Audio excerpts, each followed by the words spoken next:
Welcome back, students. This is Professor Globe for CBR 306 course, Information Security Assurance, which covers, the basis of cybersecurity, information security, information governance, and technologies used to enable those activities or concepts. This is the welcome and intro lecture where I'll go over the Brightspace layout, your milestones for the semester, talk about your labs, and the first week lecture, which I will go over.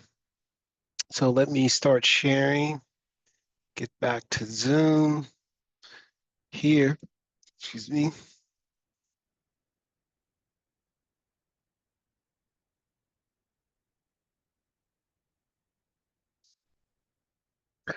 All right, hopefully I am sharing and you all are seeing that. So this is, again, for both sections of this same course. One is in class and another one is online only, but the structure are the same. Over here under, I'm going to go back to course home. If you scroll down over here, if you click on course information, this will give you information on the course objectives, course overview, things we'll be covering that you'll see in the syllabus itself. We'll be going over cyber threat actors, vulnerability management, threat event analysis, indicators of compromise, the MITRE framework, indicators of behavior, where you get into machine learning type threat detection, forensics analysis and incident response, security policies and procedures, and then the technologies. And as you can see here, we'll be hitting endpoint, network monitoring, secure edge, quite a few of your cyber defense technologies. And you also have labs where you'll cover, you'll do hands-on with Nmap, OpenSearch, OpenVAS, which is a open source vulnerability management, and other technologies that you'll see here. Also kind of like multi-factor authentication, get some hands-on experience there, and a SIEM, security incident and event management open source tool. You'll get some experience on there. Go back to the syllabus, just give you a broader view. In the syllabus, please download that. It's in that course information section. You see there's 21 modules in that section. You'll see course information when we meet, if we're in class or if we're virtual. All those details will be there. Again, the objectives of the course and what we'll go over. It's also important that you download the rubric so you understand how I will be grading your paper. This gives you the required sections each one of your papers should have. And that's not a option. That means I want those sections in the paper structured like that. So your alert papers, your advisory papers, we will have a discussion forum where we'll have maybe every other week topics to discuss that I will post different threads on. One will begin this week, and it'll last for 2 weeks. So make sure it is a open discussion for where you would go in and you would, post against a thread, post against some of your classmates' postings to have a discussion. You'll be graded on your participation in the discussion forums. So make sure you read and read how I'm looking for you to reply in a more structured way, is not to just regurgitate what the topic is something I want you to think about in your response there. There's a term paper, and here's the rubric for that. and then just general communications. More information on course materials are also here. How you'll be evaluated. It's good to, let's take a look at that. This is your grading structure. Make sure you're familiar with this. 15% of your grade will come from your quizzes, 20% each from the midterm and the final, which is multi-choice, all online through Brightspace. It'd be a combination of multi-choice, select, and fill in the blank type of questions. Your papers that you have to write, the discussion forum, and the lab exercises. That's a typo there. It should, instead of tabletop exercise, that should say labs exercises. There are 4 main lab modules, and some have kind of 2 labs each in each one of those modules that you need to complete. And that makes up your grade.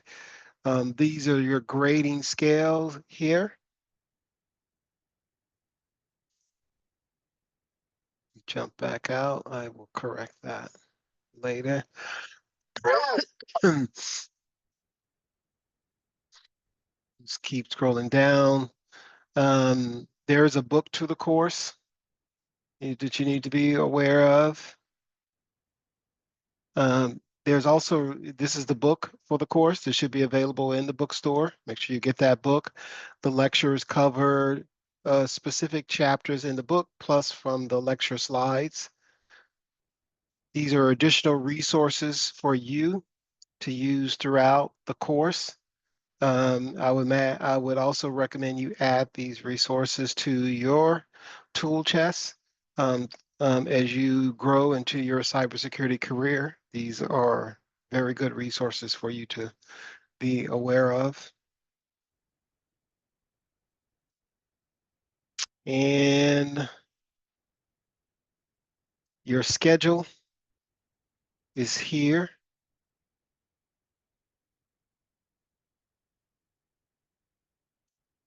Click on that. This gives you the schedule, what we're going to go through. So week 1, again, is the course introduction, syllabus review, which is what we're doing now. So no book readings for week 1. We're going to go over some key cybersecurity principles and talk about how you prepare for the labs.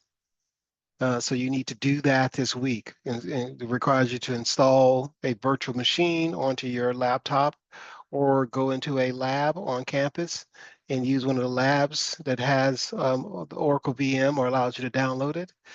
Or for Mac OS, a equivalent virtual machine manager. I'll answer any lab questions. So I want you to review the labs throughout the course. And if you have questions, in particular for the first one that's coming up, you could do that next week to make sure you're prepared. If you're struggling with anything related to getting those labs set up, we can go over those next week after class, or I can answer questions online. On the topics each week, so, week 1 is just an introductory, kind of introduce you to key principles in cybersecurity. Week 2, which is really the beginning of the modules. So it goes week 2 and 3, 4 and 5, so on and so forth. At the end of week 3, there's a quiz over week 2 and week 3. So remember that. And you can see that pattern continues week 4 and 5. At the end of week 5, there is a quiz over the topics we cover in week 4 and 5. Same with 6 and 7. And then you get to the midterm. You got a fall break in there, mid-October. Then we get back into weeks 10 and 11. You got a quiz. As you can see along the way, there's papers due. So stay on top of that. The calendar will have all the due dates in there. So on September 10th, we'll discuss the first papers that are due to Cyber Alert Guidelines. And we'll discuss the cyber advisory the following week. We may combine that. Last time I did that. But your first paper is due on September 24th. Your second one is due on October 8th, about 2 weeks later. Then we get into the midterm, fall break. Again, labs sprinkled throughout the course. Your first advisory paper, which is a little bit larger, is due on October 29th. Your labs. Then your main paper, which is your project term paper, is due on November 12th. And we got one more quiz. And then we go into November 19th, right before the Thanksgiving break. We wrap up some of the technologies, do a final exam review. December 2nd, you really can come back for Q&A. This probably will be a virtual session, not an in-class session. And then you go into final exam week here. So that's the kind of quick overview. Again, what you will see show up on your calendars will be these due dates kind of stressed out, spread out here for the calendar I just showed you. Again, starting with your first lab assignment, that's your first assignment to do. Then you got a quiz that's due. After that Tuesday class for those that are in class, but those that are virtual online, as you pace yourself, going over the materials and absorbing that for week 2 and 3. Then your first paper is due September 24th. That's your cyber alert paper number 1. Lab assignment number 2, the results of that due on the 24th. You got another quiz due on September 28th. Another cyber alert paper on October 8th. Then we get ready, to start our midterm exams. You roughly, as you can see here, midterm will be available on the 9th. You have until the 14th, 11:59 to complete that. Notice those times on there. That's when you have to complete the quizzes too. Those are mostly Saturdays, so you have Saturday until 11:59 to complete a lot of these activities that you see here. Lab 3, your advisory paper, another quiz. Lab 4, your project term paper. Again, notice the time. Points will be deducted if you do things late or turn things in late. So this time around, I don't remove the ability to turn things in late, but the points will be deducted. No exception to that. And as you can see here, the final exam will be made available on the 11th, and you have until the 14th to complete the final exam. The final exam is comprehensive for all of the topics that we cover for the course.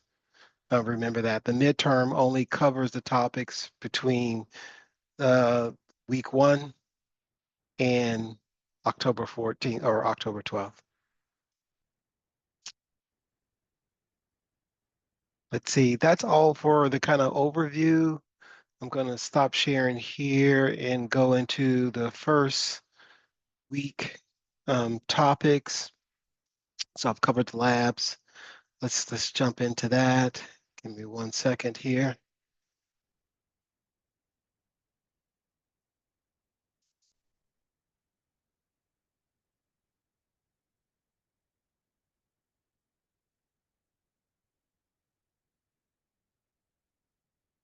I think that is sharing.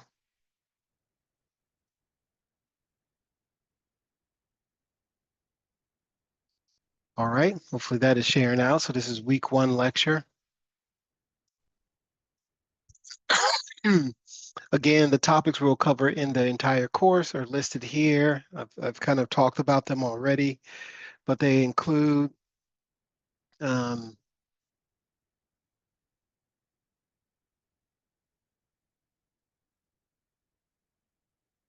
sorry, Zoom was asking me some questions. I wasn't quite for sure. It was asking me to turn on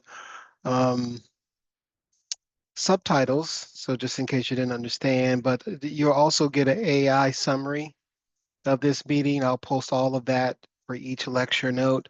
So you'll have plenty of material, summary material, plus the slides, plus this video to review as you prepare for your quizzes. So the topics are, cybersecurity, principal concepts and frameworks. What are threat actors, vulnerability management? What is threat event analysis? What are indicators of compromise and how they're used in the cyber defense realm and in threat intelligence? What is What is the MITRE framework? Indicators of behavior. What is incident response and forensics analysis? Security policies and procedures, and then the technology such as endpoint, detection and response, network monitoring like intrusion detection systems, or network monitoring and detection and response systems. Cloud technologies like SaaS that become popular, and zero trust. How do they all kind of fit in? And then how does artificial intelligence fit into cyber defense and in threat actors? How will they leverage it to carry out malicious activity? So key concepts and frameworks. One key concept that's really important that you understand is this concept of least privileges. So in the principle that states grant required or minimum access to system processes, individuals, and roles, including your network administrators, cloud administrators, analysts, in order for them to perform their job. Don't give them more permissions than they need to perform their job. That's the concept of least privileges. A lot of times, at least in the past, um, most users had super user or elevated privileges. And so if their account was compromised in any way, then a threat actor could gain more access to your system because they had elevated privileges. And we definitely don't want that. So the discussion topic here is how can least privileges prevent an attack from spreading in an organization when a credential is compromised? So think about that. This will probably go as one of the topics in our discussion forum. And we'll talk about in the in-class version of this course. But if you limit the permissions to, let's say, a department, then a threat actor, if they compromise a HR account, then they only can access HR systems and not financial systems, contract systems, the CEO, maybe intellectual property system. So that's the concept of that. Should you ever grant administrative or global access to all servers for any individual? Think about that. Should there be a reason, or is there a reason to give someone God-like privileges over all servers and all systems, no matter where those systems are located? Another key concept is this concept of defense in depth.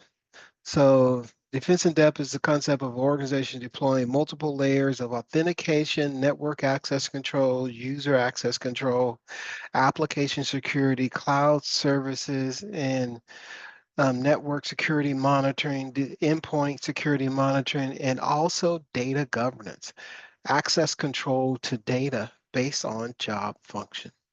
This is a very important concept. And so the discussion question here is, well, how can defense in depth prevent an attack from spreading in an organization when a credential is compromised? Same as least privileges. How can defense in depth help that? And the main point here is, defense in depth, you deploy specialized technology to monitor your perimeter network, where your egress and ingress point, where the outside gets in and the inside sends stuff out, ingress, egress point. That's network monitoring. But you also have specialized technology to monitor your laptops, your mobile phones, your domain servers, your email servers, your file servers, your web servers. And that technology, you want to make sure it deploys many different ways of detecting malicious activity, such as signatures or rules, and machine learning, which does behavioral-based or anomalous-based threat detection. So that's defense in depth, and that's how you can prevent um, lateral movement, or once a account gets compromised because a different technology may, depend on where it's located, detect that potential malicious activity, because it's, in one case, it could just be anomalous behavior. All of a sudden at 3 a.m. in the morning, someone is creating a file and then copying large files out to an IP address that has never been done before. That's anomalous. And so an alert will be generated that's monitoring that activity, even though it may seem, um, non-malicious. And it, in fact, may be non-malicious. That's why you send the alert so an analyst can investigate. And if a determination is made that it is malicious, you isolate that machine, stop that activity from happening, block it, and then you go into response where you, mitigate, whatever the potential threat is. Another key principle, in cybersecurity is multi-factor authentication. This is almost a default, requirement for most organizations these days, where it used to be that it was okay to just have, each user have a unique, user ID and a password. And then it became, well, let's make sure they have a strong password. And now it's become, well, they need those, still need those things, but they also need another form of authentication. So you get into, well, let's have them enter a PIN, or let's send a text message to a mobile device to assure that they are who they say they are. And they have these apps, running on, these mobile devices like Duo, Okta, that will provide a second and third form of authentication, where having the app, having that device, and having that app installed on there, and then the app gives you a random number that you didn't have to enter back in. So that eliminates bots and non-humans from having the ability to do that. But having that, multiple forms of authentication is default. It's the standard now, and not the exception, and it's not for only, organizations that have the money to do that. This is a part of every organization if they want to do business, these days. Zero trust, another, emerging, still emerging, but is now becoming the standard, implemented in different ways. It is a concept, not a technology. The principle, is no implicit trust of users, devices, applications, servers, or services. So software as a service or cloud-based service. So no default, implicit trust. You must authenticate yourself if you want to gain access. That is the concept. Anything you want to have access to in the IT system, you must be verified and authenticated, with that, which means, you must have multi-factor authentication enabled in order to do, zero trust. Another key concept is confidentiality, integrity, and availability, or CIA. The tree trilogy. See, I'm looking at the, subtitles and quite get that.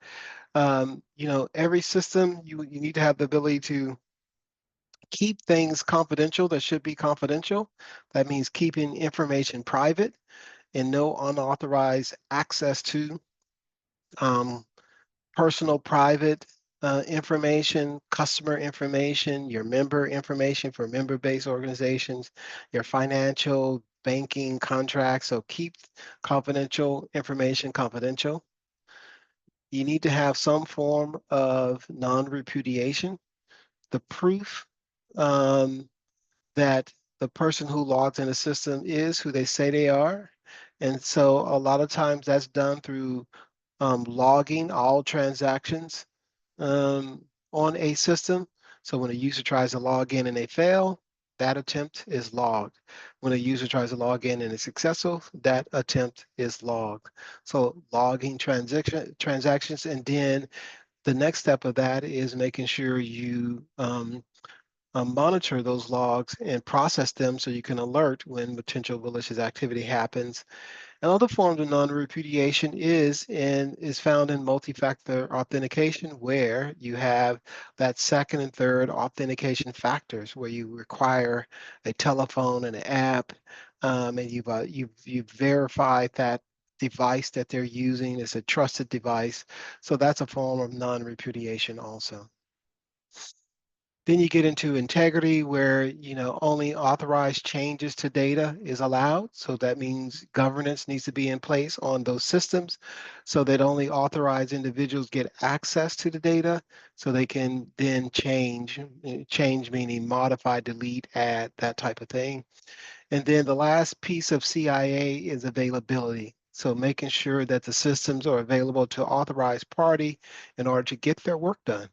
And so when you have attacks like denial of services where it could potentially make systems unavailable, this is when you run into, you need the denial of service protection for your online systems. So your online web store or your online website for your company where your customers or members can come get information, you want to make sure they're available. So that is a part of cybersecurity. Cloud security is dependent on cloud configurations such as infrastructure as a service, platform as a service, and software as a service. These are still just, like the CAN definitions. I want you to know these definitions, but there's a blending of infrastructure and platform as a service where you take what you had traditionally on site as servers such as email servers, domain servers, that now become assets in the cloud. So they're more virtual assets than they are physical assets. But you buy what you need or you lease what you need from a cloud provider in IaaS and PaaS. And then software as a service is really about what you provide to your customers. So a good example is a Salesforce is a popular application or a HR system or a contract system or a payroll system that you get through a cloud provider or a database management system that you get through a cloud provider. Those are software as a service. This goes over who's responsible for what in a cloud environment. Make sure you read and review this. You will get questions from this throughout the course and on the midterm and potentially on the final, knowing that, who's responsible when you deploy something in the cloud based on the deployment model. And as you can see here, and it compares itself to when you're on premise. So when you're on premise, the customer is responsible for all those things. But when you get in the cloud, that's what this table tells you who is responsible when you're doing something. So I guess the most popular one here is software as a service. And so when you get into software as a service, when you put data up there or you generate data, you're responsible for protecting that data. That's really important. That's not on the cloud provider. So if you need to deploy a monitoring system such as Endpoint or network monitoring, you got to either pay for that or install that in your virtual environment in order to have those protections. And you can see what the other ones are there, but that it's not straightforward. And I think customers of cloud service providers are starting to understand this better, what their responsibilities are, because it's not by default that the cloud provider does everything for you. Cyber defense technologies, some of the key ones I've kind of talked about, but they range from signature-based or rules-based to behavior-based, which gets into machine learning. We have specialized systems that does um, host-based intrusion detection, network intrusion detection, firewalls, endpoint detection and response, secure DNS, secure email. We'll discuss some of these. Not all of them actually block. Some of them just monitor and alert versus actually preventing where they would block a actual malicious activity from happening once it's detected. Threat event analysis, alert, incident response, cyber alerts, cyber advisors. These are all you're going to be learning, but these are all functions and types of deliverables that a security operations center does in the real world. So it's good to have a understanding of what is threat event analysis, what is a cyber alert, how do you do incident response? And these are the activities you'll be learning um, throughout the course. Cybersecurity frameworks. These are good understanding. These are like for a new organization that wants to get started in cybersecurity, maybe want to get started in information governance, and they're not really for sure how to do that. You then go out and find a reputable cybersecurity framework, which is like a big detailed checklist to tell you what to do data governance, access control, these things that are listed in this table. So it'll tell you how to do access control. What is security awareness and training? How do you do audit and accountability? How do you do authorization and monitoring, configuration management, contingency planning for disaster recovery? This is what a framework is for, and it can be very helpful for organizations that don't have experienced personnel in these areas. It'll give you checklists and steps of what you need to go do. This is just some examples of popular frameworks. So 853 is one of the best known and implemented by IT organizations worldwide. It consists of 20 privacy and security controls. Controls are activities that help you prevent cyber threat attacks from happening in your environment, like a credential compromise or ransomware attack. That's what these controls will do for you, or a threat actor taking advantage of a vulnerability in software that you're using, like Microsoft Windows, that are constantly releasing patches. And it used to be that they were really slow, but they've gotten much better over the last 4 to 5 years. But threat actors, they take advantage of these vulnerabilities by trying to gain unauthorized access into IT systems.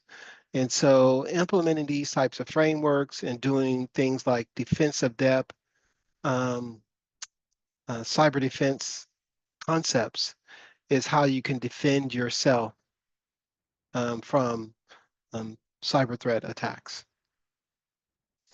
And this is just a summary of the topics that we'll be covering.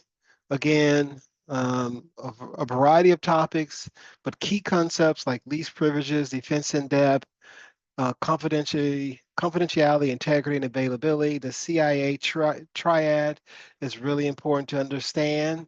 Cyber defense technologies, what they are, threat event analysis, cyber attacks, cyber threat intelligence, and modeling. These are all important concepts to understand, and we'll be going in a little bit deeper. And if a company doesn't have experienced staff, then a cybersecurity framework can help them get started. And that is the end. I'm going to stop sharing here as soon as I can find my cursor somewhere in here. And I'm going to stop the recording if I can find it.